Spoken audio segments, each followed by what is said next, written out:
Все. Все, уже идет, да? У меня вебинар, я приду после него через 2 часа. Все? Здравствуйте, дорогие друзья. Меня слышно? Видно? Хорошо. Хотелось бы знать еще, сколько народу собралось. Получилось ли у нас сделать 2 команды для квиза, потому что начать мы хотели бы прямо вот с самой игры. Вы как-то можете мне обратную связь дать? Они могут писать в чате. Напишите мне в чате, пожалуйста, есть ли у нас 2 команды, может даже больше. И удалось ли вам зарегистрироваться по той ссылке в Яндекс.Формах, которую мы вам посылали вчера?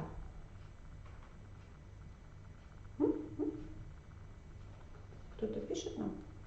Никто не пишет.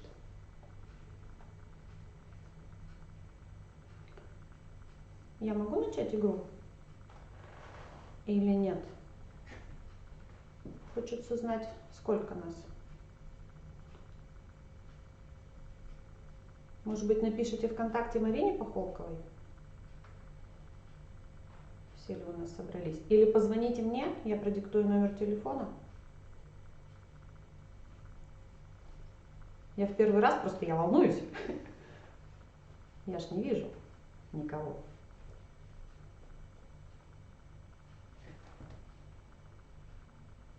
Мы теряем зря время, да? Я пока узнаю, все у нас нормально. Сейчас, Ага, хорошо. Так, давайте я продиктую номер телефона. Позвоните мне, пожалуйста. 8 912 86 572 14. Вот.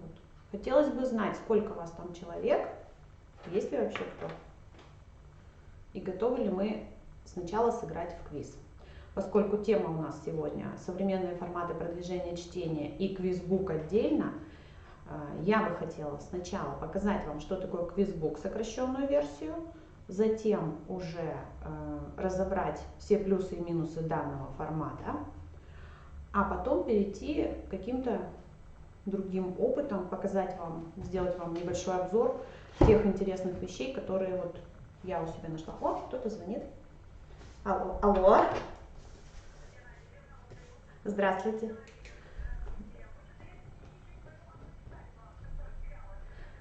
Ну, видите, я тоже первый раз, поэтому не могу сказать, как написать. А в Яндекс.Формах удалось зарегистрироваться, да? Зайти, вернее. О, кто-то, Наталья Иванова, написала «да». Ага, понятно. Вот. Угу. Хорошо, давайте так. Вот вчера Марина Похолкова присылала ссылку на Яндекс.Формы. Разделитесь на 2 команды и зайдите с 2 устройств в эту Яндекс.Форму. Получится у вас так? Зайти.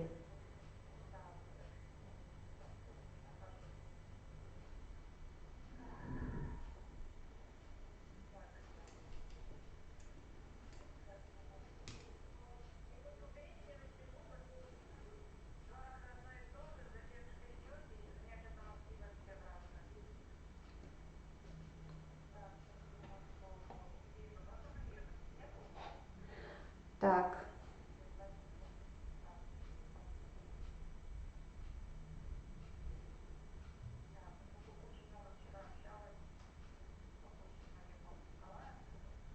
Марина Николаевна, ага.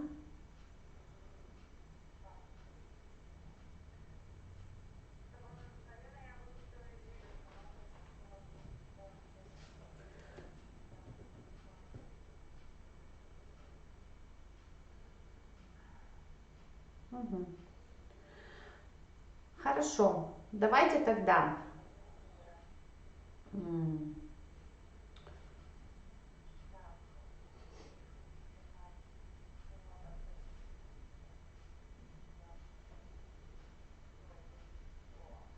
Есть, нашли, да?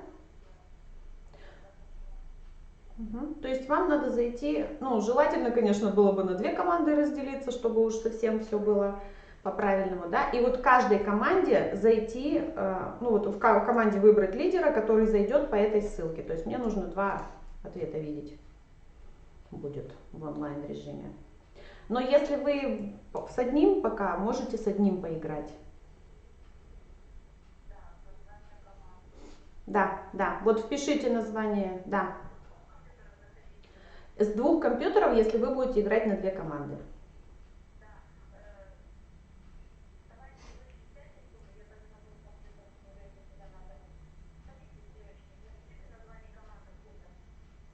Любое название. То есть я заодно вам хочу показать, как работают Яндекс.Формы, потому что, ну, тоже удобная вещь, если вы еще не пробовали с ними работать. Да, есть еще Google формы, есть еще несколько других бесплатных программ, которые можно использовать вот для проведения каких-то онлайн-опросов, анкетирования, записи на мероприятия и так далее. То есть мы это уже используем. Вот я хочу попробовать сегодня, я первый раз тоже это делаю, сегодня попробовать сыграть в квиз с вами онлайн через эти формы. Все. Все, пока дальше не листайте. А вторая команда смогла написать название команды? Все. Одна команда взрослая, а вторая? Вирус, отлично. Очень актуально. Ну что, все, я тогда кладу. Тоже здорово. Вот, я кладу трубку тогда, и мы начинаем квиз. Все, да. Давайте. Итак, ну что, тогда я сейчас провожу коротенькую версию квиза, так как обычно мы это делаем, и затем мы с вами немножко обсудим этот формат. Начали. Итак, сегодня все работает, да? У меня работает, мы видим с вами. Библиоквиз, он будет посвящен инженерным войскам России. Для начала мы делимся на команды, придумываем название команд. Если мы играем в реальном режиме, то мы раздаем бланки для каждого раунда, для ответов.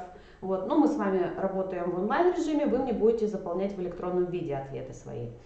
И правила библиоквиза вы видите сейчас на экране. Пользоваться гаджетами и прочими подсказками вам запрещено.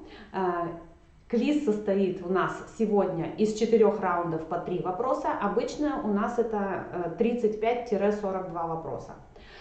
Бланки с ответами сдаются в конце каждого раунда, и изменения вносить уже нельзя. Сразу скажу, в Яндекс.Формах изменения я не смогла найти кнопку, которая запретила бы вам вносить изменения в течение всего квиза. Вы можете кнопкой назад возвращаться, но мы с вами этого делать не будем. И ответы, в принципе, я могу, конечно, подводить итоги в конце каждого раунда, но это займет время, поэтому сегодня мы этого делать не будем. А вообще интересно, когда вы подводите, собираете бланки, тут же кто-то у вас считает ответы, и промежуточные итоги озвучивая, получается интереснее, чем когда мы до конца игры не знаем результатов. Это подстегивает команды. А правильные ответы мы будем озвучивать в конце каждого раунда. Цена каждого правильного ответа 1 балл, ну и в итоге побеждает команда, которая наберет наибольшее количество баллов.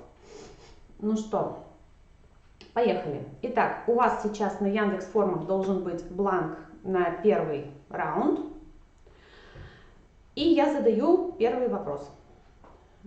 Первый раунд у нас посвящен истории инженерных войск. Итак, первый вопрос. Назовите величайшее долговременное оборонительное сооружение в истории человечества с многочисленными башнями протяженностью свыше 4000 километров, а с ответвлениями и параллельными линиями до 5500 километров.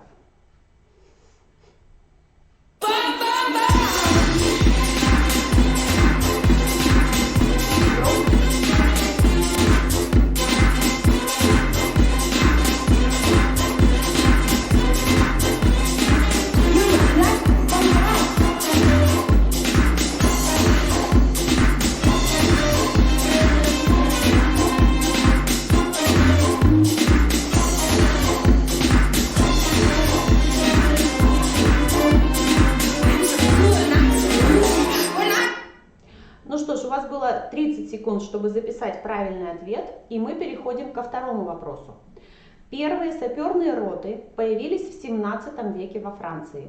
Взгляните на внешний вид бравых саперов и угадайте, какой привилегией они охотно пользовались. Именно саперные войска пользовались этой привилегией.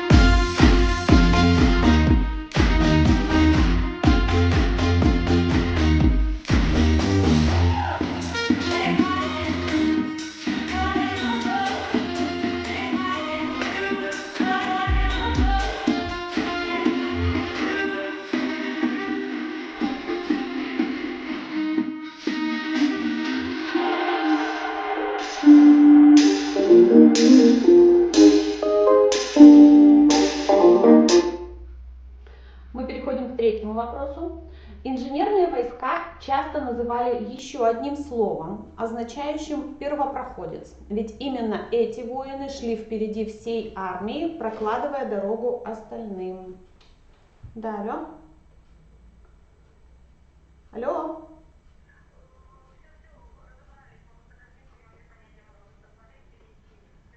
Все, давайте дальше. Угу. В нашей стране в 20 веке это слово имело несколько иное значение. Так называли членов массовой молодежной организации. Назовите это слово. Чуть-чуть сократим время на раздумывание.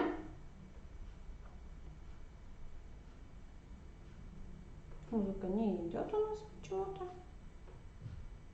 То он так тормозит. Ну ладно. Угу. Еще пару секунд.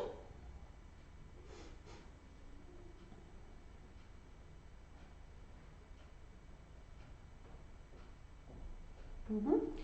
Все. Теперь, пожалуйста, перелистните в ваших Яндекс.Формах на следующий бланк. И я буду озвучивать правильные ответы. В принципе, вот сейчас я могла бы уже скачать ваши правильные ответы, чтобы вы не имели возможности их изменить, послушав. Да? Но я даже попробую это сделать пока в телефоне, но я пока буду озвучивать. Итак, сделаем вид, что вы сдали бланки, и мы проверяем. Итак, величайшее долговременное оборонительное сооружение в истории человечества — это, конечно же, и я думаю, что обе команды угадали, это Великая Китайская стена. Дальше. Взглянув на картинку, можно понять, чем же отличается от обычных военных сапер Франции 17 века. Ему было разрешено носить бороды. И третий вопрос. Я думаю, что все справились с ним. Первопроходец в нашей стране это были пионеры. Угу. Саперные войска, инженерные войска когда-то назывались еще и пионерами. Ну что ж, и мы переходим ко второму раунду. Инженерные войска в России. Посмотрим, чем же они были интересны. Первый вопрос. Слово «город» в древнерусском языке имело не то значение, что сейчас. Под ним подразумевали не простой населенный пункт, а строители городов в первую очередь выполняли именно эту задачу. Какую?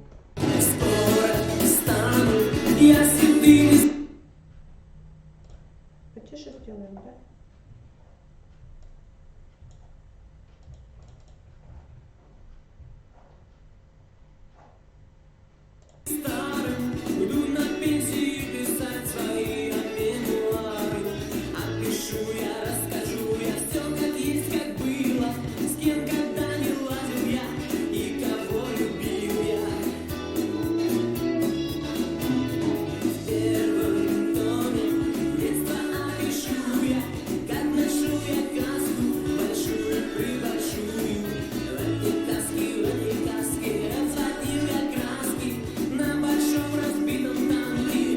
Достаточно.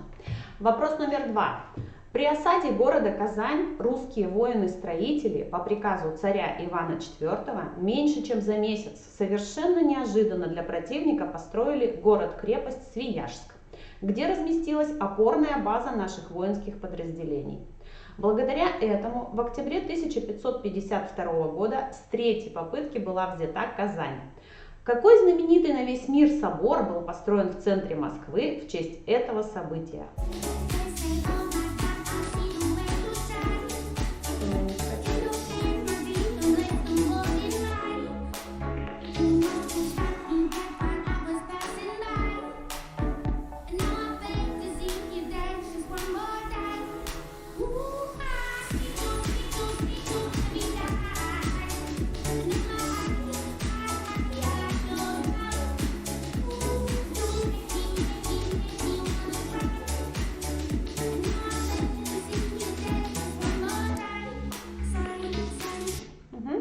Третий вопрос.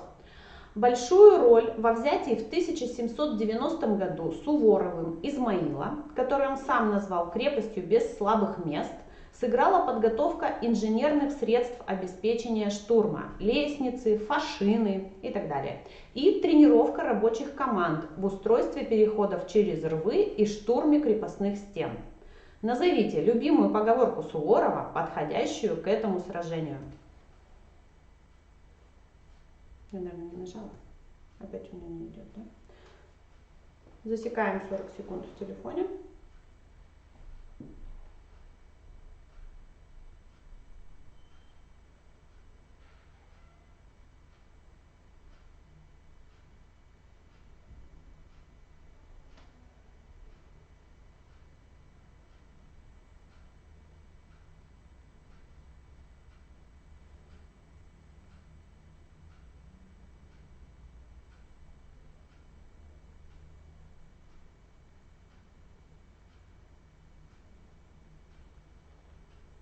Угу.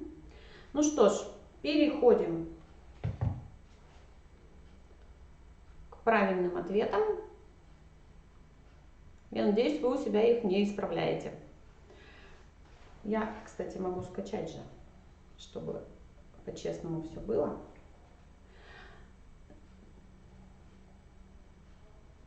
Поехали.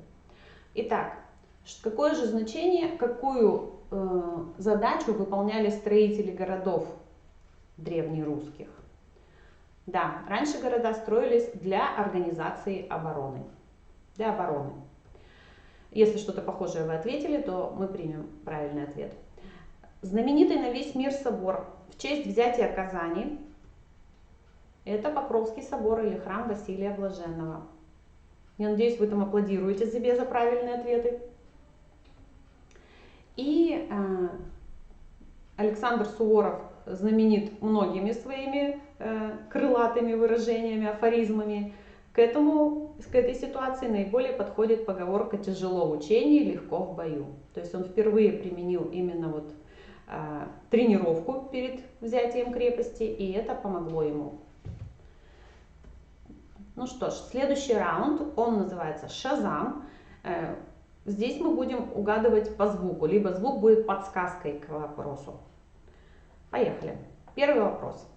Эта скала называется так же, как и песня, которую вы услышите сейчас. Минусовку. Она расположена в одноименном проливе в южной части Пиренейского полуострова. Долгое время служила крепостью для английского гарнизона, а во время Второй мировой войны была укреплена и стала ключевой точкой британской обороны в Средиземном море. У меня должно сработать.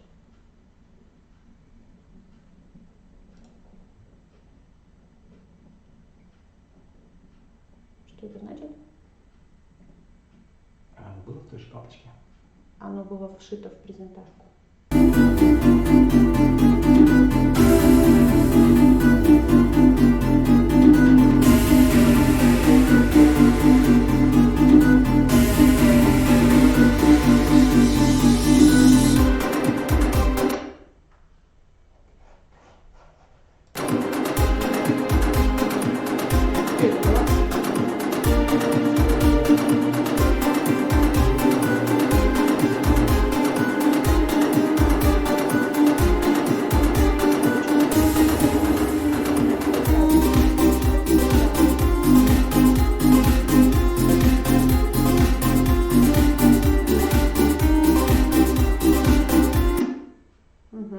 40 секунд прошло. Второй вопрос. Автор этой песни учился в Калининградском высшем инженерно-морском училище, где и освоил в свое время профессию инженера-минера.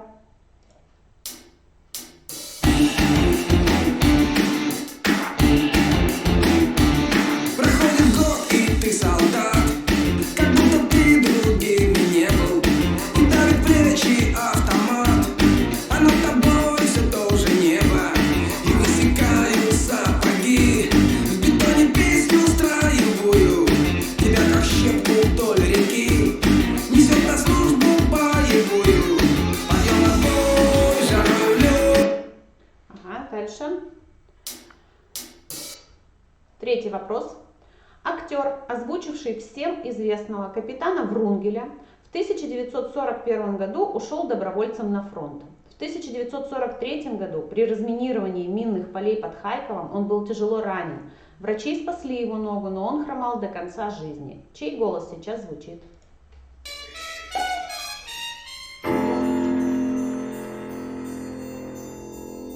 Известно в мире нашем есть чудесные явления, в морях же их не перечесть, достойных удивления. Железный лом плывет скользя, а рыба утопает, порой не верится, друзья. И все-таки бывает, порой не верится, друзья. Угу.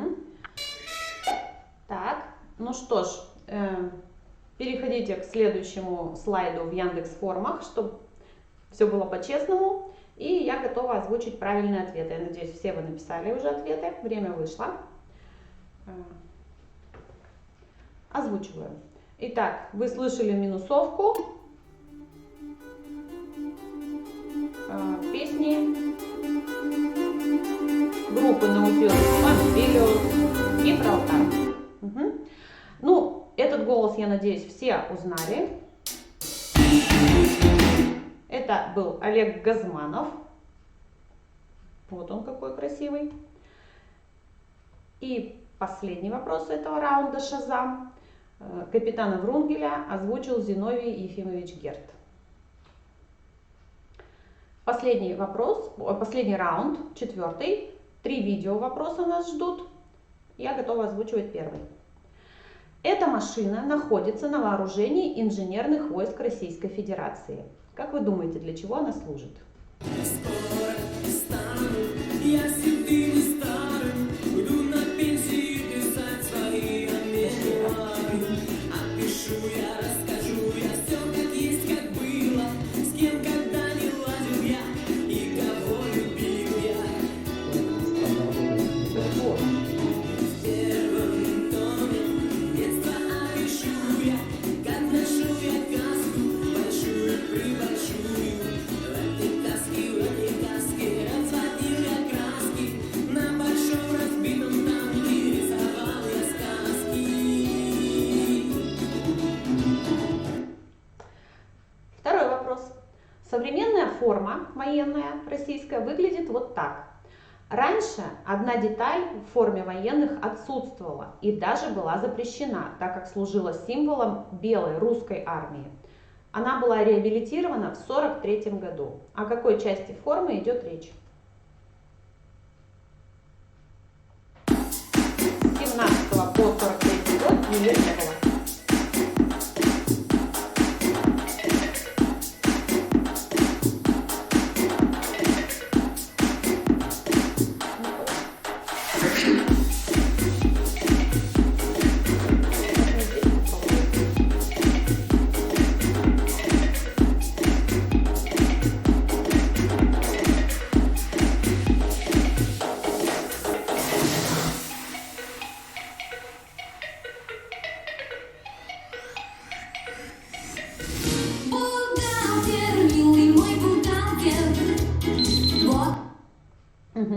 И последний вопрос нашей сегодняшней игры. Посмотрите видео и ответьте на вопрос. Как называется военная наука, о которой беседуют герои? Подсказываю, что это наука об искусственных препятствиях.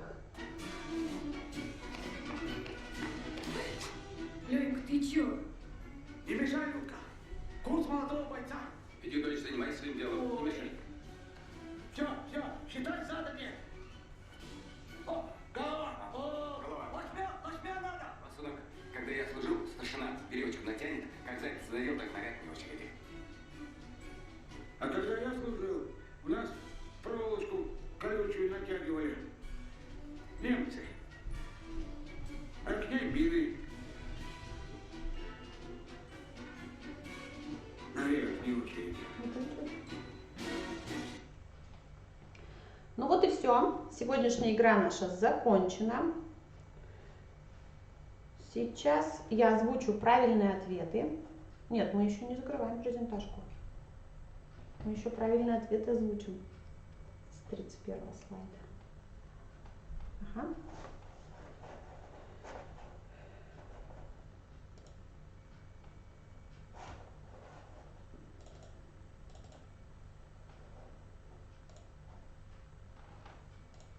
Угу.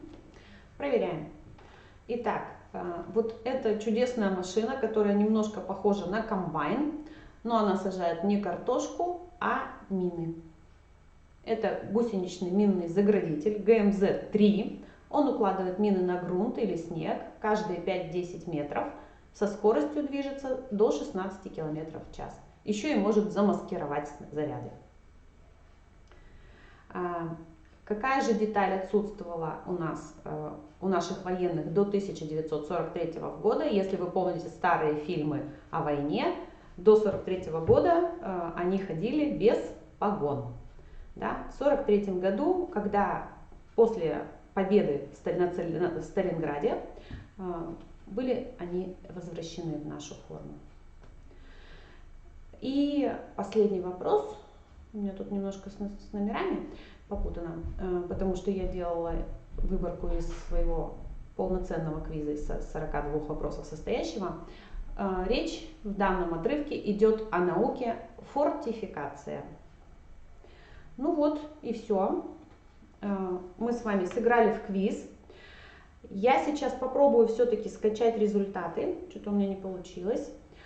А вы, пожалуйста, можете объединиться уже все 6 человек. И вот 5 минуточек я засекаю. Напишите, пожалуйста, вот какие вы увидели плюсы формата и минусы этого формата.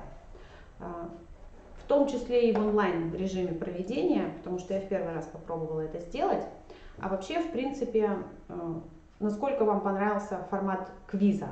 И если вы играли когда-то в другие квизы, может быть, есть какая-то разница. 5 минут, да? Я пробую зайти, скачать результаты. Через браузер, давай попробуем через браузер.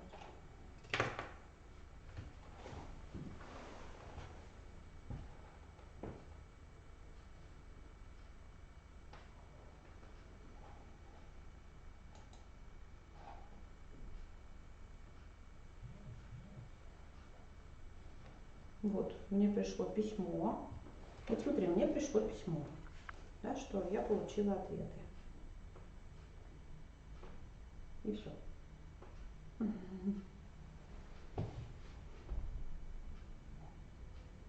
Так.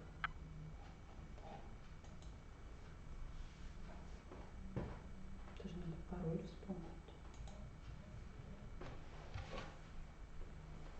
Алло.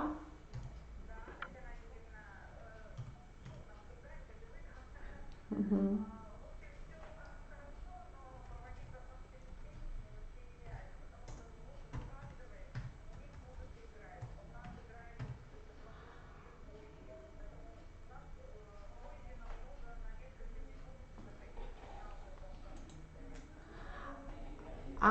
Так я-то думала, что у вас... Я просила сделать, чтобы на экране вы видели меня с квизом, а отвечали только в компьютере. То есть, чтобы не шла трансляция на 2 компьютерах, а именно...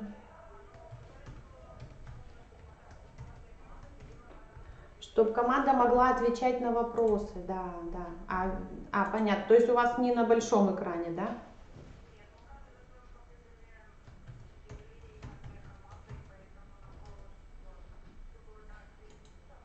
Ага, понятно.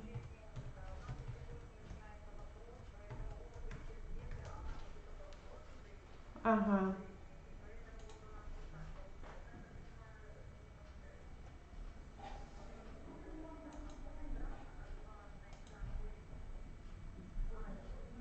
То есть на два других, да, я вчера так и писала, что на две команды со своими ноутбуками, а на экране все понятно. Но в принципе, вот, ну, вы увидели, что такое квиз хотя бы, да? Да, и как он играется.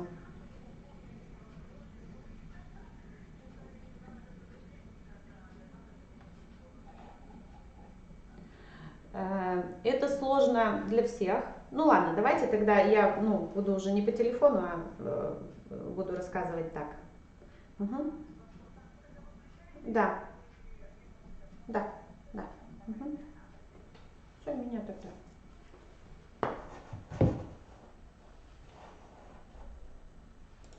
Не буду уже пытаться. Ну что, не будем уже пытаться тогда я скачать результаты, но вообще вот мне уже пришло на мою почту письмо, что мне ответили на мой опрос, то есть сначала два слова о таком способе, как Яндекс.Формы, если вы хотите завести какой-то опрос, завести какое-то анкетирование, либо сделать онлайн-регистрацию на свое мероприятие. В Яндекс.Формах разобраться гораздо проще, чем в других англоязычных программах. Она не очень многофункциональна, но в принципе, вот видите, например, здесь нет кнопки. Я хотела попытаться запретить вам ходить назад, потому что вы слышите правильные ответы, и вы могли схитрить, вернуться и записать правильные ответы, и я бы этого не увидела, пока я ответы ваши не получила. А ответы я ваши получу только когда вы в конце нажмете «Ответить». Но вот Яндекс.Формы это не позволяют. Я потом покажу еще одну программу, которая это позволяет сделать, ответы на квиз в онлайн-режиме сделать. Да? А вообще про сам квиз.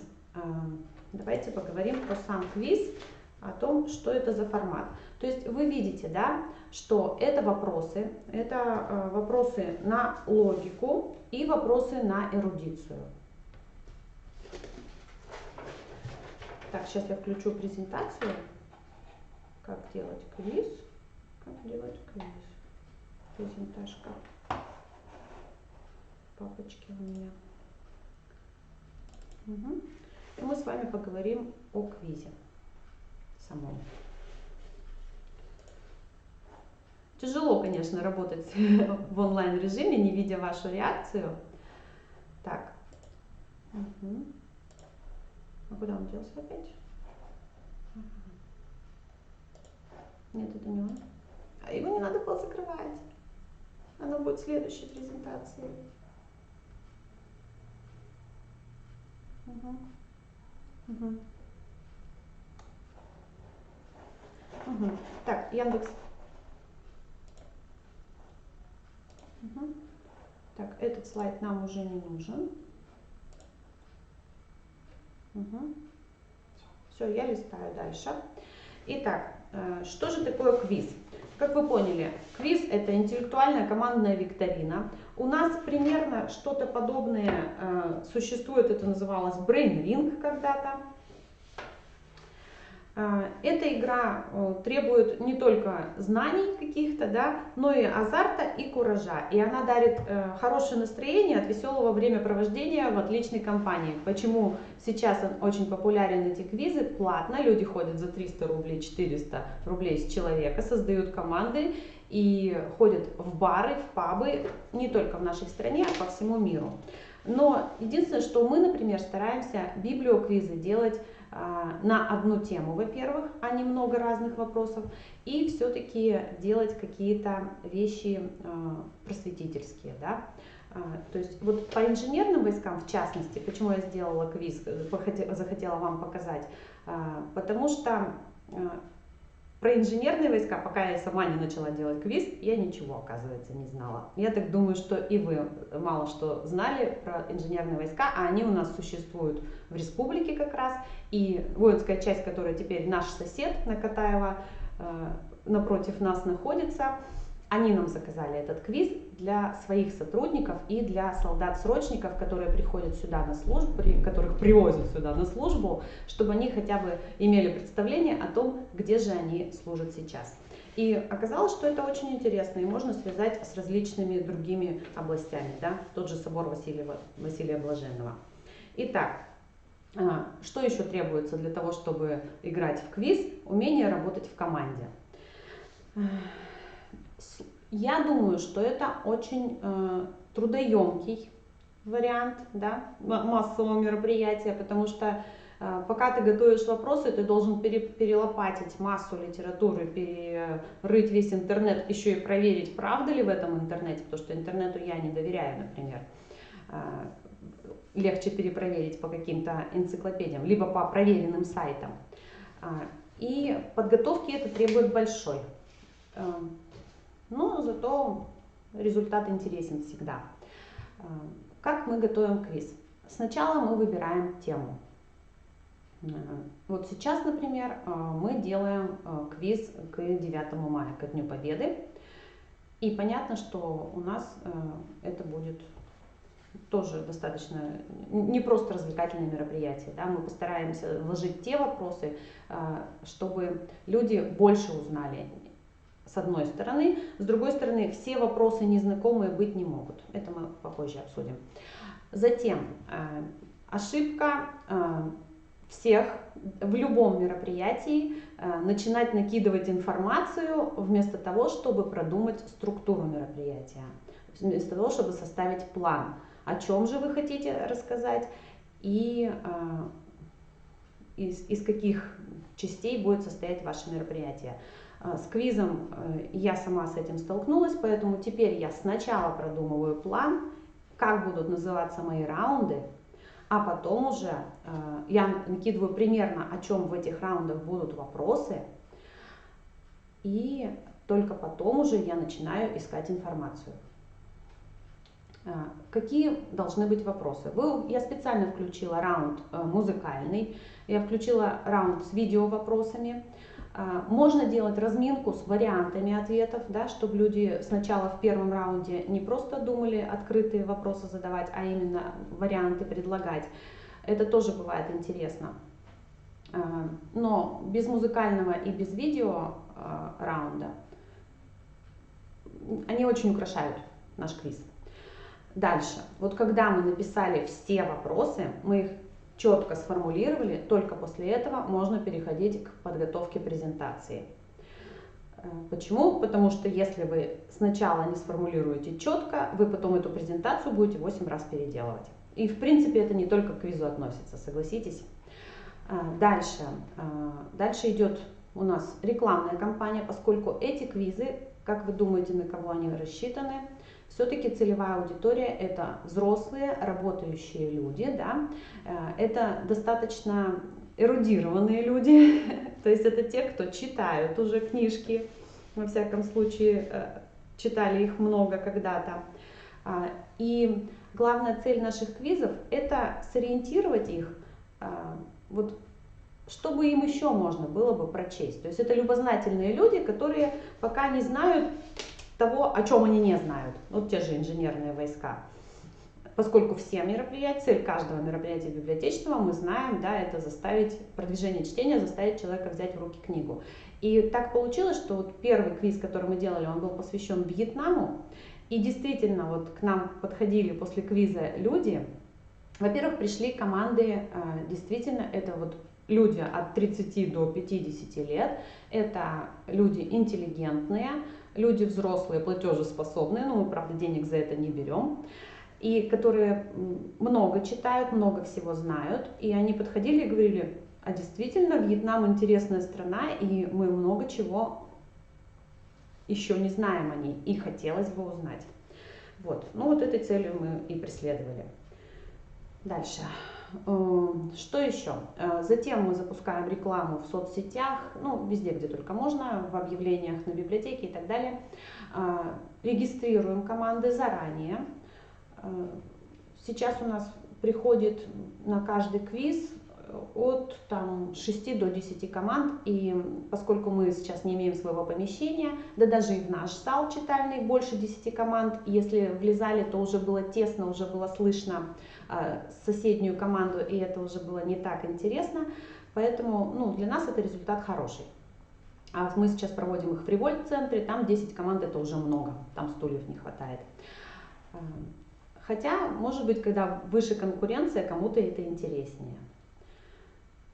Но регистрируем мы команды заранее, потому что мы подсчет очков ведем в форме в Excel, я вам ее скину, если вдруг вам это нужно. Там все формулы забиты, и очень легко можно подсчитать результат, для того, чтобы делать промежуточные итоги. Мы договариваемся о призах со спонсорами. То есть мы всегда дарим, либо это какая-то сертификат на пиццу, сертификат в книжный магазин и так далее. Еще один способ заинтересовать аудиторию. И мы организуем выставку, естественно. И несколько раз мы делали даже запись в библиотеку в онлайн-режиме, прямо на этом мероприятии. И мы раздавали пароль Литрес. То есть вот еще такой результат у нас. В первый раз, когда мы организовали запись в библиотеку, мы 23 человека привлекли. Ну, потом приходят одни и те же люди, поэтому в следующий раз было уже меньше. А теперь мы уже запись в библиотеку не делаем, мы показываем на сайте, как это можно сделать быстро. И вот я хочу сказать, что очень большая ошибка в том, чтобы не проверить технику заранее. Вот здесь я тоже не проверила заранее, у меня просто не было времени на это. И получилось, что у меня не сработали некоторые таймеры со звуком. Да? То есть потому что компьютеры разные, программы разные. Я это делаю на 10-м Windows. Когда я прихожу, а там Open Office, работает не так. И поэтому писать звук и аудио лучше не в MP4, MP3, а в Windows форматах. Они срабатывают гораздо чаще на других компьютерах, безукоризненно. Вот. И прийти заранее, все проверить. Дальше. Ну, дальше переходим к тому, как же все-таки делать вопросы. Во-первых, вот вы видите ссылку на базу ЧГК. Это «Что, где, когда» наше, да, движение всероссийское. И там есть огромное количество вопросов. В принципе, можно тырить и оттуда. Я этого еще ни разу не делала, но вопросы интересные там встречаются. Я полистала. Дальше. Мы, когда делаем мероприятие, все-таки квиз как просветительское мероприятие, а почему мы его делаем как просветительское? Потому что мы еще с ним ходим и по школам, по старшеклассникам. Мы предлагаем, например, про Куратова, к юбилею Куратова мы делали квиз про Куратова. Я могу с вами им поделиться готовым. Вы можете у себя сыграть с командами. И те, кто ничего не знал про Куратова, к концу этого квиза уже многое о нем знают, да, что это был не просто первый писатель Республики Коми, но еще и великолепный лингвист, переводчик и так далее. И вот если в первом раунде были вопросы какие-то о его биографии, они потом, эти знания потом пригождались в следующих раундах. Наверное, лучше привести пример. Например, мы говорили о том, что он знал в каком-то из раундов, в первых раундах мы задавали вопрос о том, сколько языков он знал, а знал он, по-моему, 14 языков, да? И в одном из следующих раундов был вопрос, что когда он служил в Казахстане аудитором, где жили казахи и туркмены, у которых были свои суды, и ему проверять эти судебные решения очень помогало одно его качество. Какое? Надо было вспомнить о том, что он знал очень много языков. Да? То есть знание языков помогало ему проверять эти шариатские суды. Вот это и есть перекрестный вопрос. Ну, я это так обозвала. Дальше. Вопросы должны быть по сложности 50 на 50. Да? Надо создавать ситуацию успеха. Голос Газманова, я надеюсь, узнали все. Это был легкий вопрос. Вот. Вопрос про Великую Китайскую стену, я надеюсь, тоже был несложный. А были вопросы, которые действительно заставляли задуматься. Если будут все легкие вопросы, квиз будет неинтересен. Если все сложные, то у вас сникнут на первом раунде. То есть вот 50 на 50 надо соблюдать правила. Дальше. Очень всегда приветствуются краеведческие вопросы. Люди любят вопросы про людей рядом с ними. Ну и интересные околокнижные факты мы включаем. Я дальше потом покажу пример. Какие-то цитаты интересные. То есть это то, чем мы отличаемся от платных квизов, которые делаются один на всю Россию. Да, это наша изюминка, может стать нашей изюминкой. Дальше. Все-таки интереснее вопросы не когда либо ты знаешь этот факт, либо не знаешь, а вопросы именно на логику. Их сложнее придумывать, но зато их можно докрутить. Дальше в примерах мы увидим. Ну и о цели мы уже с вами сказали. Дальше. При проведении квиза тоже есть определенный порядок проведения квиза. Сначала мы приветствуем команды, то есть они у нас зарегистрировались заранее, мы знаем их название, и мы хлопаем друг другу, когда приветствуем все эти команды в начале.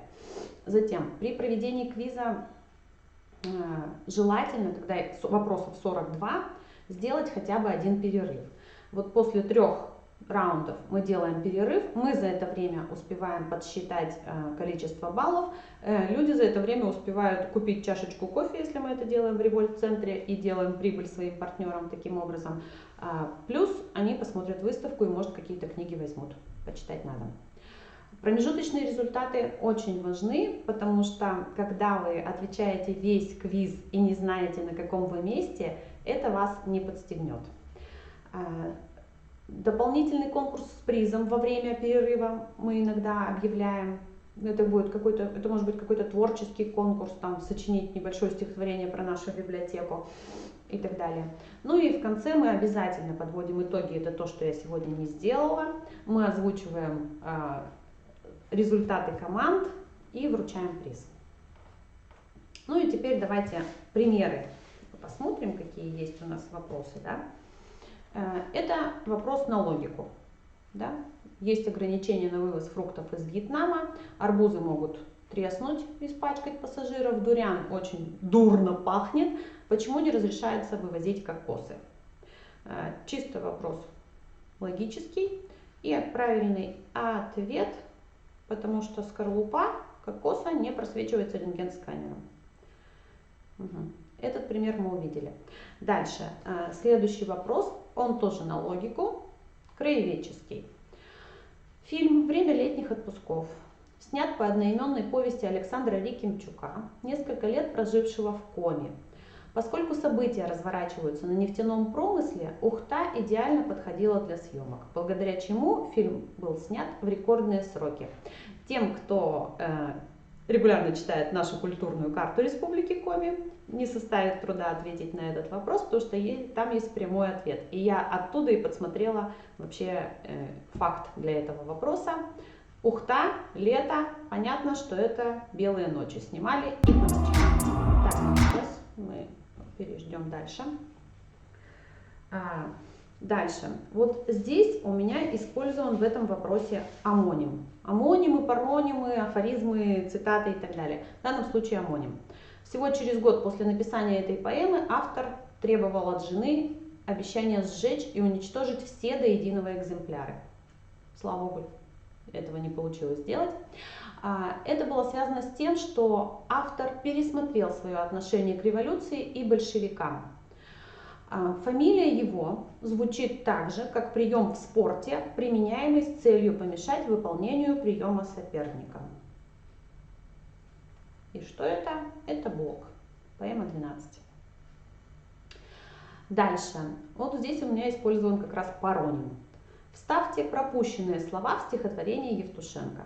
Меня тревожит встречнопрасность, что и ни сердцу, ни уму, и та не в моем гостящее дому. Это однокоренные слова, обозначающие красный день календаря. Однокоренные слова со словом, обозначающим красный день календаря. Это слова праздничность и праздность. Дальше у меня вопрос с подсказкой. Но подсказка очень такая завуалированная, хотя, по-моему, даже никто никогда у меня не угадывал. Название этого уникального органического вещества, добываемого в странах Юго-Восточной Азии, уже несколько лет известно каждой девушке, думающей о красе. А также оно широко используется в мебельной промышленности, в изготовлении изоляционных материалов, фотографии. Что же это за вещество? Подсказка здесь в словах «думающий о красе». Догадались?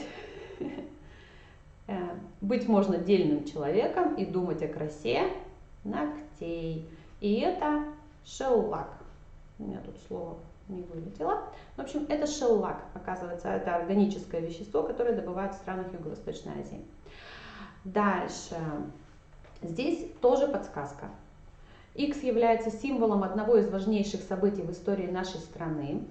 Оказывается, не всегда над его головой было низкое небо. В 905 году Икс побывал во Вьетнаме. Здесь подсказка в словах «низкое небо». Низкое небо над головой. У кого у нас? У Авроры. И вот тут у меня в ответе есть и песня, и изображение крейсера Аврора. Да? Играем на чувстве ностальгии. Включаем чудесную песенку о крейсере Аврора. Здесь вопрос, это видео вопрос. Угадайте книгу по ее обложке. Этот вопрос у меня часто угадывают, я надеюсь, что вы тоже угадали. Речь идет о сказках Пушкина, сказки о царе Салтане. И эту книгу вы можете прочесть, даже не выходя из дома, зайдя в Национальную электронную библиотеку Республики Коми. Она у нас оцифрована и доступна всем. Таким образом, я ненавязчиво прорекламировала НЭП. Еще хорошо было бы, подумала я, что вставить еще и ссылочку на НЭП сразу. Вот почему-то эта мысль пришла мне только что. Дальше. Ну, музыкальные вопросы мы с вами понимаем, что я уже говорила, что они сильно украшают. Ну вот, не будем уже включать эту мелодию, хотя тоже классная песня. 2 секунды послушаем. Нам не забыть никогда светлую повесть, мчится Борис. Скажу, что это повесть «Дикая собака Динер». Дальше. Ну, вопрос вот на эрудицию тоже можно использовать. И еще вот такой интересный момент. Перейдем к следующему слайду. В квизах часто делают песню задом наперед. Ну вот попробуйте угадать.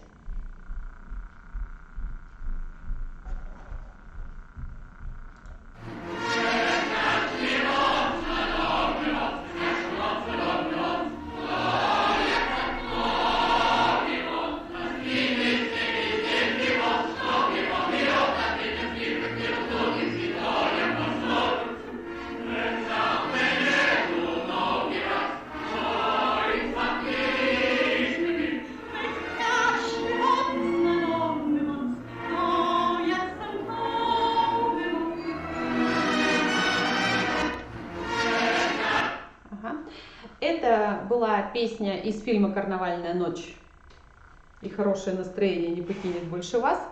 Может, вы угадали. Перевернуть песню очень легко. Вот вам. Есть много разных бесплатных программ. Да? Данная программа называется... Господи, как же она называется? Аудио... В общем, я презентажку скину. Вы отсюда можете прямо адрес скачать. Вы просто загружаете, да, аудио-реверсер, вот, бесплатный инструмент. Очень много разных бесплатных программ сейчас есть в интернете. Если вам нужен, я вот пользуюсь так.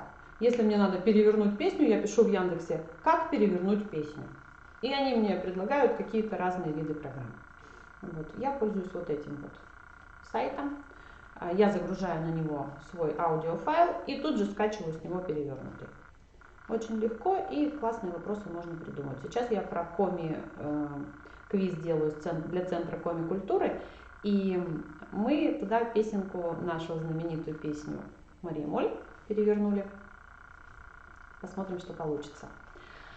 Дальше, это вот Яндекс формы, мы с вами их уже обсудили. И вот так выглядит наш файл в Excel для подсчета. Я вам скину файл. Я готова с вами поделиться квизами, не всеми, те, которые у меня еще здесь хорошо эксплуатируются, я не дам, но про Куратова с удовольствием с вами поделюсь. Про инженерные войска тоже могу поделиться, не знаю, насколько они вам пригодятся. Мы-то у себя его, там солдаты меняются каждые полгода, и мы каждые полгода к этим солдатам-срочникам с этим квизом выходим, поэтому мы-то его используем, мы его не на один раз делали. Поделюсь квизом про книги, которые мы делали к Дню библиотек. Могу поделиться квизом про Вьетнам. Про Вьетнам у меня сейчас заказывают школы на уроки географии. Потому что там все-таки, как вы видите, в любом квизе, даже если он посвящен инженерным войскам, какие-то общие культурные факты все равно мы зашиваем. Например, там про собор Василия Блаженного. Да, и люди с неожиданной стороны наконец-то вспоминают, что это за взятие Казани он был построен. Вот. Это все, что я хотела сказать про квиз. Сейчас мы откроем... А у нас сколько еще времени? Сейчас 11. Угу. Так. Что я забыла? У нас еще час ведь, да? Ладно, я открываю вторую свою презентажку. Если у вас есть вопросы про квиз, позвоните, либо напишите, попробуйте написать.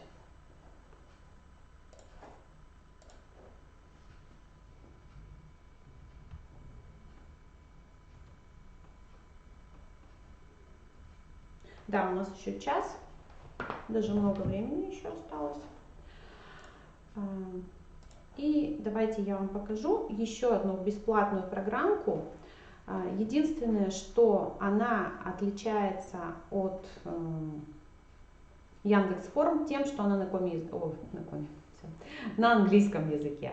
Если вы знаете английский, она в принципе очень проста, и онлайн-квиз, если вы захотите, например, сделать онлайн с другими библиотеками, вашими филиалами, позволяет сделать. Попробуйте вот сейчас с компьютера зайти на вот этот сайт, указанный menti.com. Получится у вас. И набрать вот этот вот пароль.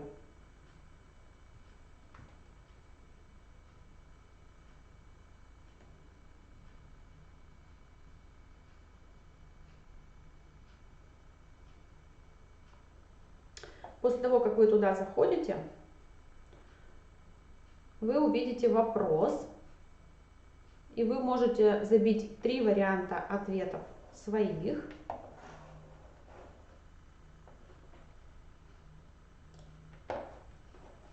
Так, а у меня...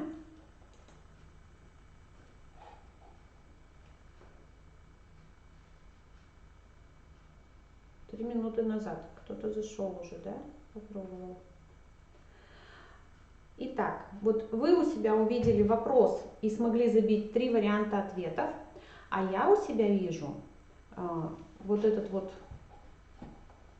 на сайте Mentimeter, я его создала, этот опрос, да, и я у себя, я могу зайти в этот опрос. Да. Вы не видите, вы не видите. Угу. Сейчас я вам покажу, как для меня это выглядит на сайте.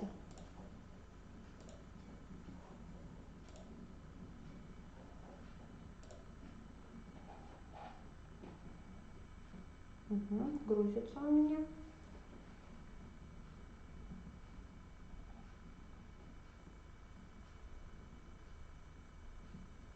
То есть вот я в декабре еще на сайте Mentimeter создала вот такой опрос, какие форматы вы чаще используете. И теперь любой, кому я попрошу зайти на menti.com с паролем 810571, и вот видите, получилось, что люди отвечают вот так. Крупными буквами написано те ответы, которые чаще прозвучали. Те, что помельче, это единичные ответы. Но, как видите, и у меня ответило-то еще немного. Так, вот здесь вот спуститься надо. Вот сюда вот. Вот здесь. Ага. Так.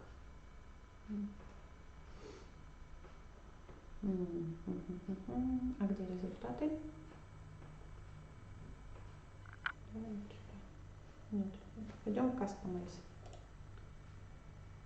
Нет, это не то. Не то. Что-то я заблудилась.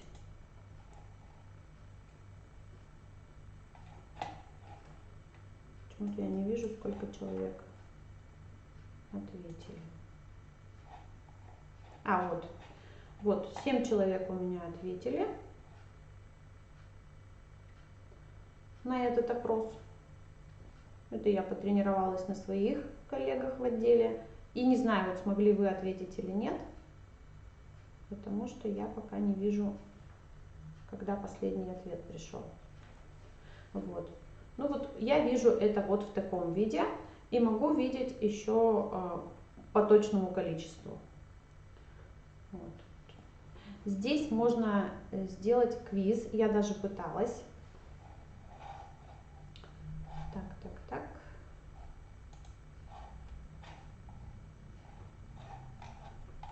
Ну, видите, тут все на английском языке, поэтому если вы знаете английский, или вы представитель поколения Z, который родился с мышкой в руках и прекрасно разбирается в интерфейсах интуитивно, вы сможете разобраться в этой программе.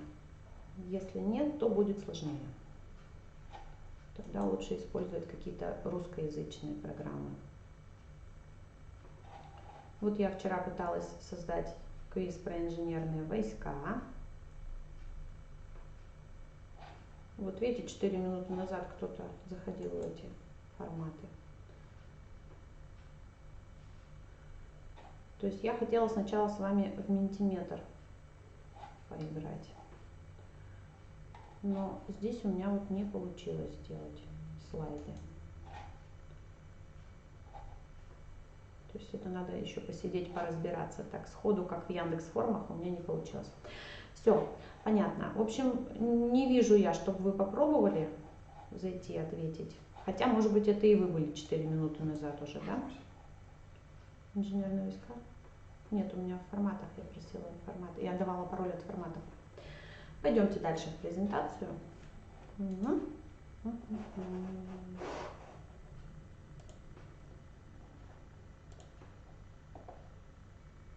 Угу.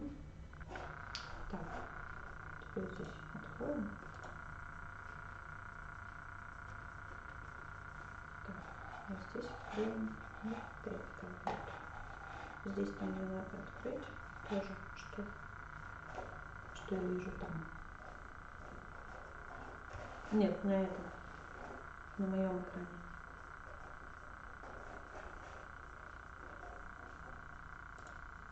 Ага. Ну, это я хотела напомнить вам, зачем надо читать книги, почему мы все-таки занимаемся продвижением чтения. Сейчас нам ученые доказывают, что ничто больше не может так развить воображение, внимание, память и мышление. И есть такое понятие, как эмоциональный интеллект. Не только чтение, но чтение очень хорошо способствует развитию эмоционального интеллекта, развитию эмпатии, то есть понимания эмоций других людей. И сейчас говорят, что одного IQ, да, то есть простого интеллекта, недостаточно. Надо понимать эмоции, надо уметь управлять собой и надо уметь управлять другими. Вот это и есть эмоциональный интеллект. И чтение книг, особенно в детстве, оно способствует развитию этого интеллекта эмоционального. Так, дальше это мы пропустим. Я вам все-таки покажу просто примеры. Так. Ну вот про клиповое мышление, надеюсь, все слышали. Уже не новое, но понятие. Да? Сейчас поколение Z, уже появляется поколение альфа. те, которые родились вот с 10-го года, с 11-го начиная, те вообще уже другие. Но мы сейчас больше работаем с поколением Z. И это те люди, которые не могут сосредоточиться долго на чем-то одном. 8 секунд, у поколения Альфа уже 3 секунды. Все мы привыкли листать ленту ВКонтакте или в других соцсетях, не останавливаясь. И для того, чтобы наше внимание привлечь, вот у нас 3 секунды, чтобы привлечь внимание людей. Либо за эти 3 секунды мы скажем что-то интересное, либо нас пролистнут. Вот. И клиповое мышление, оно присуще не только молодежи, поскольку мы все сейчас жертвы телевидения, а телевидение, картинка и мелькает быстро. Вы заметили, что сейчас дикторы стали говорить намного быстрее, чем раньше. И все поколения к этому уже привыкают, поэтому очень трудно завладеть вниманием, очень трудно современным людям сконцентрироваться на чем-то. А вот чтение, оно как раз позволяет это делать. Ну а для чего это делать? Картинка быстро меняется для того, чтобы мы не успевали проанализировать, чтобы мы принимали как факт все, что нам скажут с экрана. Чтение позволяет критически мыслить, развивать критическое мышление. Поэтому у нас с вами очень сложная задача, но это важная задача. И с одной стороны, что делать, да, сейчас? С одной стороны, мы должны все-таки их заставить читать, с другой стороны, мы должны уметь разговаривать с ними на том языке, на каком они привыкли. Поэтому сейчас нету простых вот лекций, презентаций, они не интересны никому.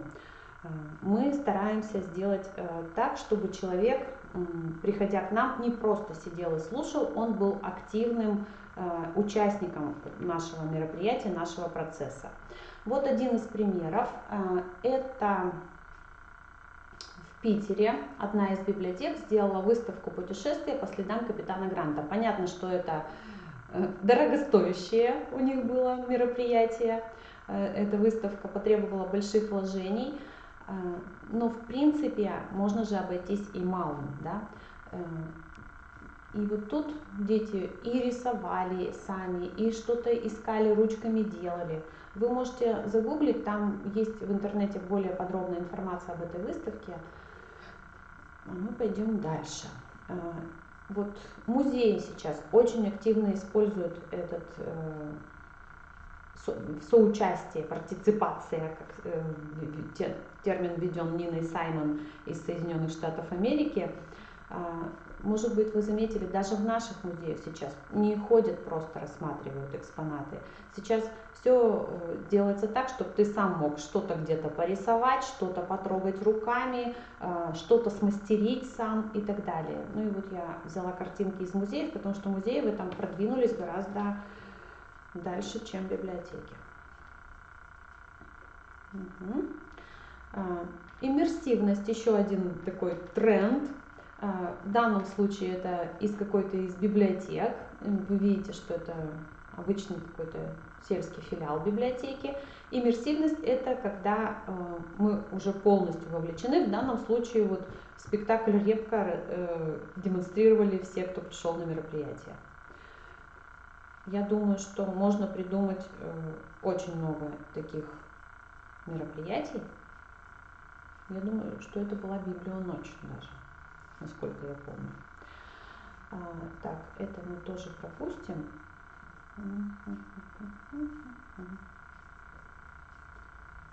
Так. Вот еще пример выставки. Нас обидели. Выставка книжек, которые испортили читатели.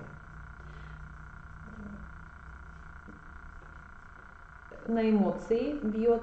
И сейчас это один из способов привлечь внимание, да? Чтобы люди ту же эмпатию испытали, но книжкам в данном случае. Дальше. Подвешенная книга. Я думаю, что это уже не новый вариант. Все его используют. Берете книгу, которую вы бы хотели. Не надо брать Донцову. Донцову и так у вас возьмут. Возьмите книгу, которая, по вашему мнению, незаслуженно лежит на книжной полке, и ее не берут читатели. У нас абонемент, может быть, вы обращали внимание, если бывали у нас в библиотеке, сделали так. Они на секторе контроля каждый день выкладывали одну книжку. То есть читатель, пока получал контрольный листок, пока записывался в библиотеку, пока оплачивал свои платные услуги, видел одну книгу. Когда стоит одна книга, выбор гораздо проще, чем когда перед тобой 10 стеллажей. Практически все книги разбирались за полдня. И причем это были книги не те, на которые и так стоит очередь. Это не Гузель Яхина была, на которую очередь. И не Дарья Донцова, которая и так пользуется спросом. Это были какие-то новинки, которые, на наш взгляд, интересны, но внимание читателей не привлекали, потому что не так уж сильно раскручены. Дальше. Выставка «Инсталляция», про нее можно поспорить, стоит ли так поступать с книгами и насколько человек захочет взять, почитать книгу из этой инсталляции. Но имеет место быть, поэтому я включила этот слайд. Вот такая инсталляция. Отсюда, может быть, книжку и возьмут. Вот такая инсталляция. Тоже интересная идея. Часы и в названиях книг цифры, да, Петр I, 2 капитана, 3 мушкетера и так далее. Дальше я там покажу еще одну выставку.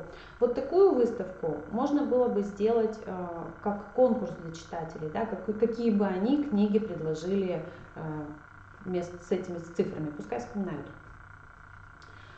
Чемоданное настроение, это тоже, я думаю, уже все повторили эту идею.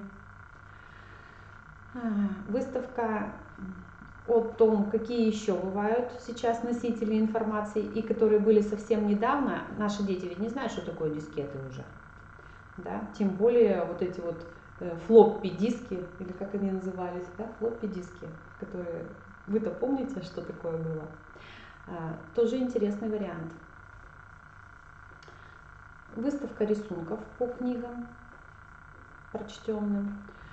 Это наша выставка. Мы кооперируемся с коллекционерами, и они приносят экспонаты из своих коллекций. В данном случае выставка была посвящена спорту. А мы подбираем книги и вырезки из газет, из журналов о спорте. Дальше. Это Карткирос, по-моему. Что я уже забыла. Да, это, наверное, Карткирос. Сделали вот не чемодан, а пестер. Это Оскулом. Здесь вы видите вопросы, да, с вариантами ответов. Например, мырпом в переводе на русский язык это 1 клюква, 2 черника, 3 морожка. Вот они сделали такое колесо, которое детям интересно потрогать. А вот, например, еще один вариант выставки. Выставка квест, когда вы не просто колесо крутите, да, и отвечаете на вопросы, а вы ищете ответы на вопросы уже в книгах. То есть есть вопрос, и есть подсказка, в какой книге, на какой странице есть ответ. Человек берет в руки книгу, ее начинает читать, может быть, заинтересуется и возьмет, прочтет. Есть у меня вот адрес конкретно этой выставки квеста, посвященной фантастике. Там прямо все вопросы уже сформулированы, остается только подобрать книжки и выставить эту выставку на полке. Так, да. Сейчас. Выставка «Игра». Это я подсмотрела в Чувашии в сентябре, когда была. Выставка была посвящена изобретениям в области энергетики. Примерно то же самое. То есть надо было найти дату изобретения, например, электричество и батареи Вольта. Было написано, где вы можете это найти, и тут же лежал этот журнал «Наука и техника», то есть читателю надо было открыть его на странице 112 и прочесть, когда же было это изобретение сделано. Тоже интересный вариант выставки, когда читателю не просто лежат книжки, а придется взять их в руки. И еще очень интересная выставка у Эжинской библиотеки «Книги-юбиляры». Примерно то же самое, что с «Колесом у Эскулома», но опять же придется обратиться к источнику, к первоисточнику. Поскольку юбиляры, они смастерили торт, на кусочках торта были вопросы, и ответы на вопросы в книге надо было найти на выставке, которая стояла рядом. Сколько всего басен написал Крылов, то есть надо было найти книжку с баснями Крылова и посчитать. Дальше. Библиотечный квилт. Тоже модное слово, которое сейчас многие используют. Можно сделать любые вопросы, поставить коробку с карандашами и стикеры вот эти вот с клейким слоем, да? То есть читатель отвечает на вопрос сам. В данном случае у меня в примере надо было написать аргументы в пользу чтения. Мы у себя в библиотеке делали выставку к 1 мая про людей труда. И надо было вспомнить, мы разделили доску на 2 части и предлагали нашим читателям, всем, кто проходил мимо этой выставки, написать, какие книги о людях труда они помнят с советского периода и современные. Потому что вот мы, например, современные книги про строителей, комбайнеров, свинарок и пастухов практически не нашли. А вот в советский период как раз человек труда воспевался. И действительно это так. То есть практически сейчас нет современной литературы, посвященной человеку труда. Но пару книг читатели вспомнили, кстати. Дальше. Вот на Библионочи в Выжме надо было собрать выставку самому. Они сделали попроще. Книга, посвященная именам. На листочках были написаны названия книг, и детям предлагалось на полке найти эти книги и положить их на место листочков. То есть в данном случае детей учили искать книги на полках самих. Они понимают, что книги стоят по алфавиту, что зарубежная литература стоит отдельно, а российская литература стоит отдельно, ну и так далее. То есть формирование информационной культуры заодно уже происходило. Это иностранный вариант, библиотечная дегустация. Слева наш, то, что мы делали на Новый год, название книг, в которых есть продукты, либо блюда какие-то, да. А вот справа другой вид библиотечной дегустации. Это школьный библиотекарь. Она сделала такое вот кафе, оформила и сделала несколько столов. И на каждом столе были, на одном столе 5 книг одинаковых, на другом столе 5 книг одинаковых, на третьем и так далее. И дети у нее в течение занятия пересаживались. То есть класс разделился вот на эти 5 столов. Сначала первые 10 минут, 15 дети сидят за одним столом, все вместе вслух читают отрывок из одной книги, обсуждают, о чем эта книга, по их мнению, исходя из отрывка, да, хотели бы они ее прочесть, как будут развиваться события и так далее. Затем звучит звонок, и они пересаживаются, все по кругу пересаживаются, они уже начинают читать другую книгу. И эффект у нее был действительно такой потрясающий, и все книги были детьми разобраны, то есть она выбрала именно вкусные фрагменты из этих книжек. После чтения вот одной странички детям захотелось узнать, что же было дальше. Вот такой интересный вариант библиотечной дегустации. Свидание вслепую, я думаю, что это тоже уже не новость, мы уже все это делаем, да, когда ты выбираешь книгу, не зная, что ты берешь, завернутую в бумагу. Вот второй вариант справа, там немножко по-другому, они сделали по жанрам. То есть оранжевый цвет — это обычная художественная литература, желтый — историческая, фантастика — это фиолетовый цвет и так далее. То есть человек мог выбрать жанр для себя. Если он хочет про любовь, он вытаскивал розовую бумажку, а там уже было название книжки, которую ему, книжки — нехорошее слово, которую ему советуют, в данном случае, библиотекари прочесть. Угу. Книжные жмурки. Примерно одна из вариаций. На бумаге, в которую завернута книга, небольшая аннотация. Например, роман со вкусным названием, где героиня описывает историю открытия коммерческого заведения. Ну, это шоколад. Герой этой книги работает в школе и влюбляется в свою ученицу. Педагогический коллектив возмущен. Как быть? Я не знаю, что это за книга. Так, дальше. Еще одна очень интересная выставка, которую тоже я на иностранном сайте подсмотрела. Выставка называется, я не помню название, но обложка была синего цвета.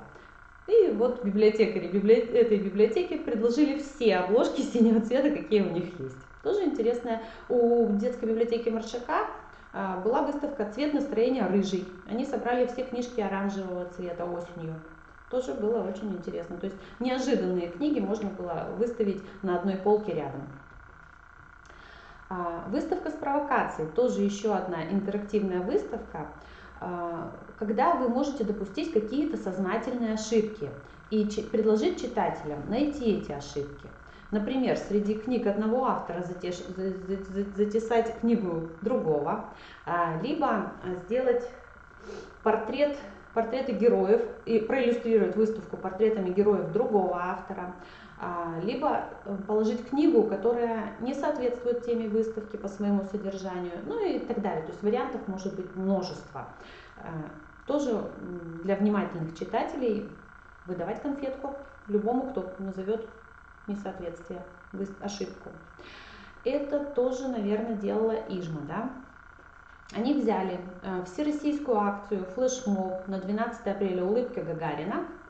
Была такая акция, вы можете найти ее на сайте, информацию о ней. И предлагали своим читателям сделать фото, как у Гагарина, выложить в группе библиотеки и получить приз. То есть читатели оживляли группу ВКонтакте таким образом, что для библиотеки немаловажно. Это наша выставка размышления. Это сложная выставка, она у нас посвящена новомученикам. Я, кстати, предлагаю вам 18 роллапов, 17 новомучеников и 1 роллап с общей информацией о них. Если у вас есть помещение, можем вам прислать эти роллапы, и вы можете провести у себя эту выставку. Мы не рассказывали людям, ну, в частности, у нас больше приходили молодежь, конечно, группами. Мы им не рассказывали об этих новомучениках. Мы им давали листок с заданиями, и они должны были найти ответы на вопросы, ответы на задания в этих роллапах и заполнить вот эти вот пробелы. Там у нас была контурная карта, где надо было отметить места, были вопросы на размышления. Например, Петерим Сорокин в своих воспоминаниях о том, когда он пребывал в тюрьме в Устюге, где в то же время находился один из новомучеников будущих, монах Платон, он написал о том, что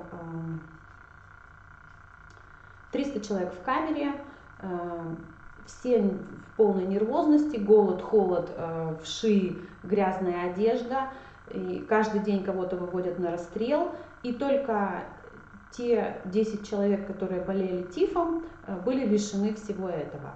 И вот за место рядом с этими больными тифом люди боролись. И мы задавали детям вопрос, почему? Почему люди хотели находиться рядом с больными тифом?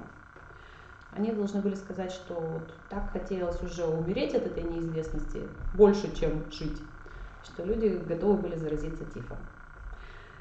Но монах Платон так не поступал. Дальше. Какие интерактивные приемы можно использовать еще на выставке? Кроссворд. Кстати, генератор кроссвордов, знаете, тоже в Яндексе забиваете генератор кроссвордов, и не надо рисовать ничего в Word, в Excel и так далее. Вам выйдет программка бесплатная, куда вы будете вбивать ответы, она сама вам построит кроссворд по буквам. Вы его потом просто скачиваете в незаполненном виде, можете в заполненном и так далее. Ну, все эти приемы хорошо известны, я думаю, вам. Дальше. Ну и немножко про игры. У нас есть еще полчаса. Любую игру можно превратить в книжную игру. Да? Если есть мафия, у нас существует литературная мафия, которую ведет у нас Борис Дианов. Литературный крокодил, вот здесь я включила ссылку на готовый сценарий игры в литературный крокодил. Можно делать литературный аукцион, мы тоже его делаем. Литературный аукцион у нас лично сделан по школьным программам. Поэтому у нас хорошо он пользуется спросом именно у учителей. Мы сделали за 9 класс, за 10 класс и, по-моему, за 8. То есть мы взяли все произведения, которые входят в школьную программу за 9 класс, и именно по этим произведениям сделали литературный аукцион. Все вопросы, все задания по этим произведениям, поэтому вот учителям в школе они нравятся. Дальше. Шахматы, фанты тоже можно придумать, можете загуглить, если интересно. Донетка, не знаю, играли ли вы в эту игру в студенчестве, то есть я говорю рассказываю конец ситуации, вы можете мне задавать вопросы, на которые я буду отвечать да, либо нет. И таким образом вы должны раскрутить сюжет, ну и вспомнить, естественно, название мероприятия. Приведу пример. Например, старый артиллерист без руки с молодым человеком приходит к памятнику. Все. Теперь вы должны будете задавать мне вопросы, чего вы не сможете сейчас сделать, да? Я буду говорить да или нет, и в итоге вы должны вспомнить, что это за произведение. В принципе, все, кому я это задавала, в конце концов угадывали. Там можно, например, задать вопрос: это произведение о войне? Я говорю да.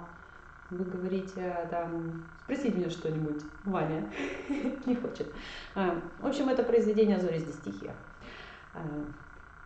Дальше. Ну, где логика? Где логика? Это эмодзи. Эмодзи тоже всем известно. Уже, я думаю, его и юношеская библиотека активно с ними работает. Существуют целые турниры по эмодзи, да, вы знаете, что дети вообще щелкают как орешки. Вот думаете, что это за произведение? Это Анна Каренина. Да, точно. Ну вот таких вот эмодзи у меня тоже оно есть. Я наскачивала с интернета, можно создать самому любой сюжет. То есть, в принципе, если хотите, я могу и поделиться с вами, если у вас его еще нету. Где логика? Тоже можно сделать по одному произведению, по нескольким произведениям, по какой-то теме, да, сделать эту игру. Ну, тут, понятно, по щучьему велению. Здесь общее слово на этих 3 картинках. Это слово баки. Ну и здесь 3-я картинка должна появляться позже. Гена плюс крокодил, крокодил Гена. Так, дальше мы пролистнем. И вот квиз — это, конечно, хорошо, но сейчас вот очень популярен такой жанр, как, я не знаю даже, что это, жанр, вид, формат мероприятия, как сторителлинг. Он бывает еще и цифровой, то есть когда вы не рассказываете историю вот так вот с глазу на глаз, а проводите сторителлинг, либо пишете эту историю, либо аудиофайл выкладываете в интернете, либо видеофайл в YouTube. Подкасты — это как раз аудиофайлы, выложенные в интернет. Лонгриды — это слова, длинные истории, выложенные в интернет и так далее. Чем сторителлинг отличается от обычной информации, да, поданной официально более? Вот пример. Это не сторителлинг. Библиотека ведет свою историю с января 1963 года, 1800. когда была открыта в качестве бесплатной общедоступной Чертковской библиотеки в особняке Чертковых на Весницкой улице. Она носила название Московской городской Чертковской публичной библиотеки, находила сведения Московского городского общественного управления. В 1987-1938 годах Чертковская библиотека входила в состав библиотеки Государственного исторического музея. Под настоящим названием существует с 1938 года. То есть очень много информации, очень много цифр, ничего не запоминается. Вот пример сторителлинга. Я – Центральная детская библиотека. Год рождения – 4 ноября 1944 года. Место рождения – город Измаил, улица Котовского. А начиналось все так. Измаил с тихими, уютными улицами, по-летнему буйно-зеленый, на берегу непривычно широкой реки. Такими видели его в те далекие 40-е юные девушки, направленные к нам на работу после окончания Института культуры. Ну и дальше рассказывается, как эти 3 девушки организовали библиотеку в Измаиле, детскую, и как было все здорово дальше. По сторителлингу существуют целые фестивали, конкурсы рассказывания историй и так далее. И вот в формате сторителлинга существует еще конференция TED, она называется. Не буду вам показывать сейчас очень интересный на 11 минут ролик про библиотеки. Я вам ссылку пошлю, вы потом посмотрите. Очень интересно, прям вот до мурашек, как рассказывает женщина о том, какими же сейчас должны быть библиотеки. Вот это Пэм Сэндлиан Смит, она говорит на английском, но там есть титры. И вот научный стендап – это тоже пример сторителлинга, то есть когда о какой-то теме сложной, о научной теме надо рассказать простым языком, чтобы тебя понял любой человек. Делаются такие вот конференции неформальные, да, научные стендапы. Может быть, вы видели на канале Культура такую передачу «Научный стендап». Не всегда бывает удачно, ученые рассказывают, не всегда бывают хорошие остроумные шутки, не всегда бывает понятно, о чем они хотели рассказать, но и очень интересно, когда получается хорошо. Я думаю, что вот для школьников это очень полезная вещь, потому что разговаривать они все любят, при этом не все обладают таким лексиконом достаточным для этого. Поэтому, но им это интересно, молодежи им интересно, молодежь не любит читать, они любят сами что-нибудь поболтать. Блогеров у нас сейчас много раскрылось, согласитесь. Вот мы им даем такой шанс стать блогерами, но при этом своим же одноклассникам преподать какую-то тему из школьного учебника, простым языком рассказать об этом. Любую тему, которая их волнует. Велокросс, то есть это квест на велосипедах, прямо по селу, когда вот это не помню кто, Прилузье, по-моему, Ношуль, они сделали интеллектуальную игру, и от станции к станции ребята передвигались на велосипедах. Пользовалась большим спросом, каждый год теперь повторяют. Так, Библиомост. Не знаю, присоединились ли вы уже к этому проекту. Мы уже несколько раз проводили. Это библиотеки Москвы организуют встречу с каким-либо писателем и ведут онлайн-трансляцию на всю Россию. Все желающие могут заранее зарегистрироваться, подключиться, ничего сложного там не надо, там нужен Skype и WhatsApp. Если у вас будет микрофон и камера в ноутбук обычная встроенная, вы еще и сможете в онлайн-режиме задать вопрос. Мы, например, с удовольствием задали вопрос и Алексею Сальникову, и Евгению Водолазкину. Единственный минус, что встреча проходит днем. То есть это сразу же работающая аудитория у нас в пролете. Но мы сами, библиотекари, с удовольствием смотрели на этих писателей. Дальше, BookSlam. Что-то типа научного стендапа, но это уже соревнование на лучшую рекламную кампанию по продвижению какой-либо книги. Причем можно использовать все, что угодно. Вы можете предложить своим аудитории командам нарисовать это, придумать песню, театрализованное представление и так далее. Да, собрать жюри и потом проголосовать, кто же лучше прорекламировал свою любимую книгу. Книжное дефиле, когда тоже на библионочью, я думаю, что интересная идея, чтобы люди пришли в каких-то костюмах книжных героев и устроить не просто там конкурс, не просто они ходят по библиотеке, а именно назначить дефиле, назначить время, когда у вас будет они дефилировать, может быть, защищать свой костюм и так далее. Конкурс барона Мюнхгаузена, тоже я из какого-то журнала библиотечного подсмотрела. Опять же, сторителлинг. Можно сделать по любой другой книжке, но вот какая-то из библиотек в России провела именно вот так. Детям предлагалось сделать доклад по книге, но не просто пересказать сюжет из книги, а сделать от первого лица. Сочинить какую-то историю. Вот вы видите темы докладов, которые предлагали дети. Причем они не придерживались четко этой книги, они могли рассказать все что угодно, придумать свою историю от имени барона Мюнхгаузена.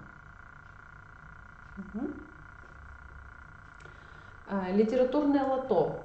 Есть готовые, продаются игры, можно сделать самим. Тоже, в принципе, идей, как это сделать, существует множество. Ну и филворд. Вот у меня здесь два вида филворда. Один с подсказкой, другой без. Видите, филворд насекомые вообще без подсказок. Надо просто соединять буквы и находить как можно больше насекомых.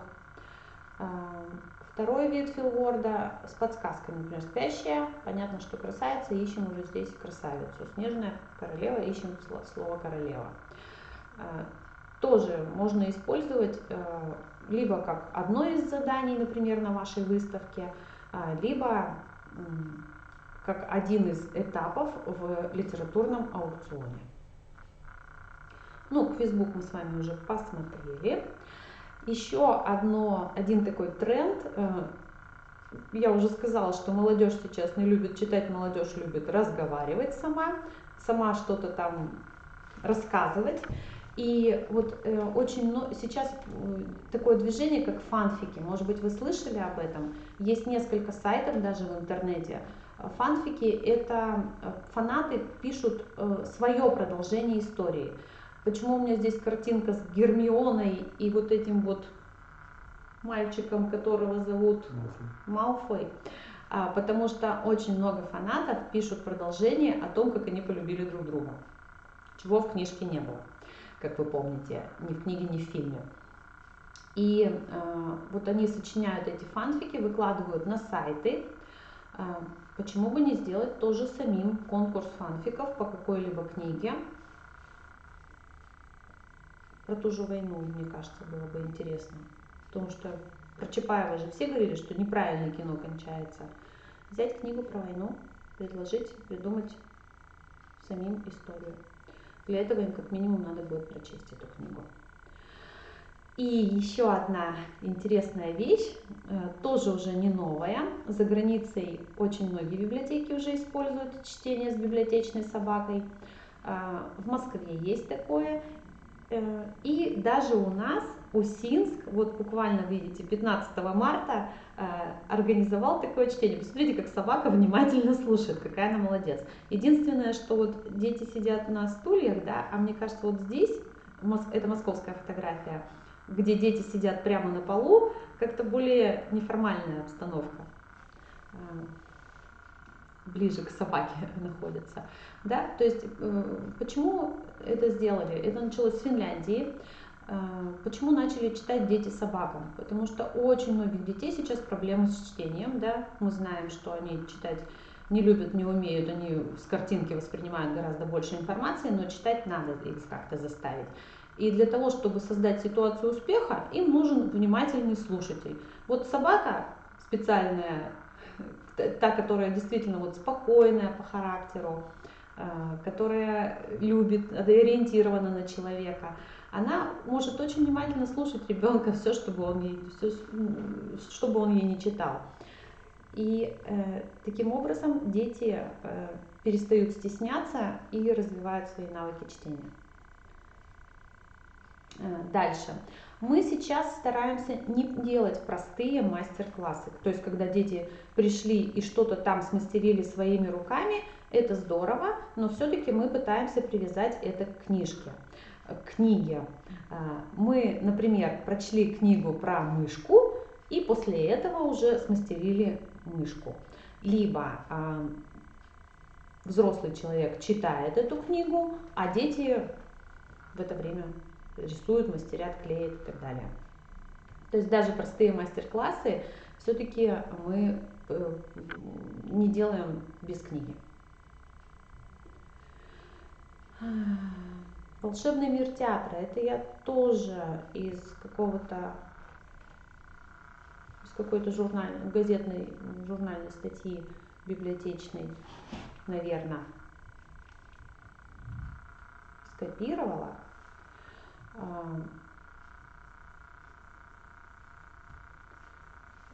Для чего? То есть для того, чтобы люди научились осмысленно читать, им надо давать какие-то задания. Вот в данном случае какая-то из библиотек, тематическое мероприятие, посвященное театру, провела вот по такому плану. Сначала ребятам было предложено найти в словарях значение слова театр, обсудить его. Затем они посетили виртуально театр. Сейчас это можно сделать легко на любом сайте. Даже наш, в связи с карантином, даже наш театр стал, я смотрю, драматический, проводить детские спектакли, онлайн-трансляции детских спектаклей на этих выходных. У меня выходило ВКонтакте. Затем предлагался какой-то небольшой текст, буквально вот формат А4, 14 шрифтом, о театре, интересный текст, где ему надо было выделить главные предложения, отражающие тему. Кстати, это очень перекликается с ОГЭ и ЕГЭ по русскому языку, где тоже читается текст и отвечает человек, ребенок, учащийся на вопросы. Затем надо было сделать презентацию, ну и составить синквейн. Синквейн, знаете, что такое, да? Синквейн – это такой вот небольшой текст, в котором сначала идет одно существительное, потом два прилагательных, раскрывающих эту тему, потом 3 глагола, составляется фраза из 4 слов, содержащая основную мысль, и в конце мы приводим синоним к теме. Ну вот, например, да, Синквейн Ломоносове. Я привела тут в пример. То есть это прием в конце, интерактивный прием для закрепления знаний, полученных во время мероприятия. Такой вот интересный. Очень интересное бывает, дети пишут. И не только дети. Мы когда-то хоппу предлагали на дне Японии сочинить. Взрослые с удовольствием включались в эту игру, и действительно интересные четверостишие японские сочиняли. Так, ну это посложнее, не буду это показывать. Еще одна журнальная статья у Иркутской библиотеки. Был такой проект «Домашняя библиотека. Инструкция по применению». Детям сначала показывали, как реставрируются книги в библиотечной реставрационной мастерской, а затем предлагали пересмотреть свои домашние библиотеки, найти книги, которые дорогие не только там, может быть, у родителям когда-то принадлежали, бабушкам, дедушкам, и прийти с этими книгами и их отреставрировать.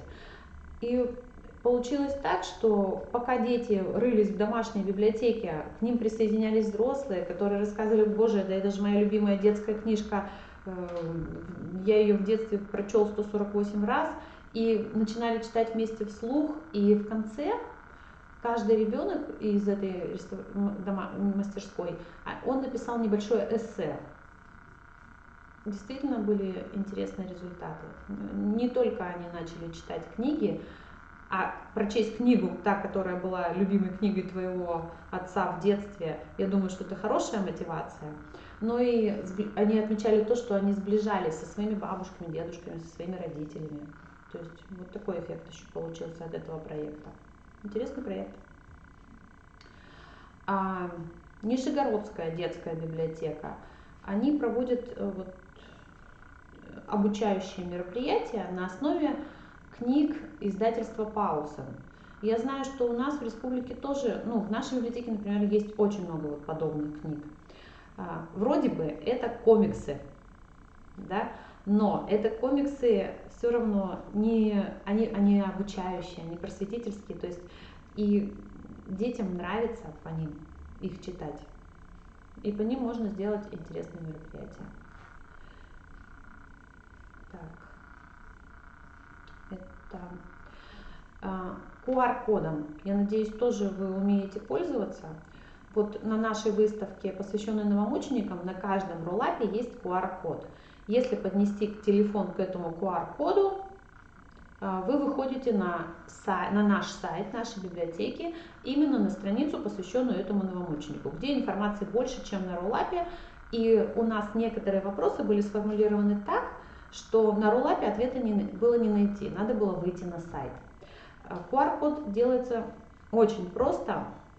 Я вот здесь привела аж целых 5 разных бесплатных сайтов, помогающих сгенерировать QR-код. То есть вы берете, копируете адрес своей странички, любую информацию, не обязательно это будет адрес странички, и вставляете вот в этот вот QR-кодер, и он вам выдает вот такую чудесную картинку. Вы видите, да, какая информация может содержаться, кроме адреса странички. Аж 7000 цифр можно зашифровать в QR-код. Ну вот кириллицей букв поменьше, чем латиницей. Пользуйтесь QR-кодами для того, чтобы выйти на наш сайт, на свой сайт, вывести на свой сайт читателей. Кстати, может быть, вы заметили, после того, как вы отправили в Яндекс.Форме ответ мне, вас автоматически программа перевела на сайт Национальной библиотеки Республики Коми. Если вы дождались этого момента. Я специально это сделала. Для меня это заход на сайт, для вас это пример, как можно еще в Яндекс.Формами воспользоваться. Ну, это еще один проект, на который выиграла грант библиотеки в разных городах, облагораживают город и такие вот знаменитые стихотворения размещают на стенах. Дальше, генераторы кроссвордов и ребусов, я вам уже сказала, вот просто в Яндексе набираете генератор кроссвордов, и вам выходит вот это генератор ребусов сделал. Я зашифровала, написала слово, он мне зашифровал его вот так.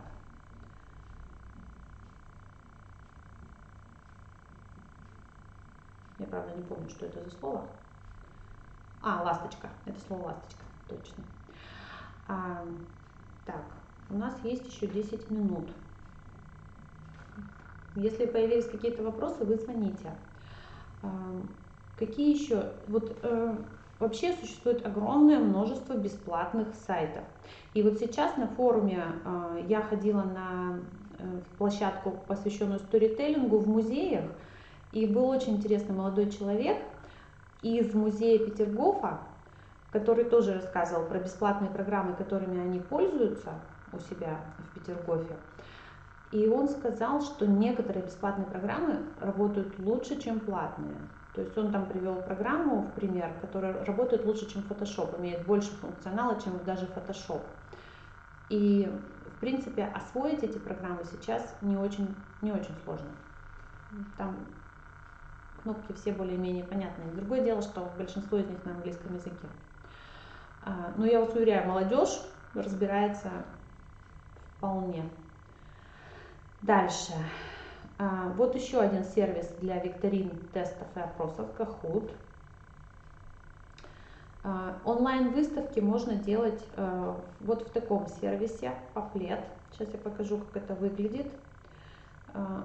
Вот здесь у меня есть даже ссылки на уже созданные другими библиотеками выставки. То есть, ну вот тут вот простенькая выставка, посвященная русским ученым 20 века, да. То есть вот есть книга, можно кликнуть на